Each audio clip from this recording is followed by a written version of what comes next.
How to fix WhatsApp status not uploading on Android phone. Hello guys, in today's video I'm gonna show you how to fix WhatsApp status not uploading on Android phone. First open settings and then just type here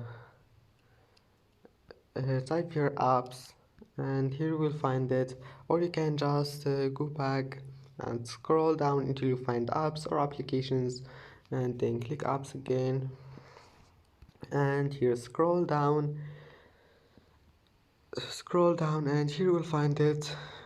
Here you will find WhatsApp. Click on it and then click force stop,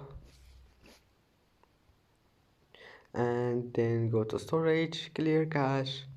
Now just go back and try again, and if that doesn't fix your problem, just go to your storage. Now clean some space, and your problem will be fixed.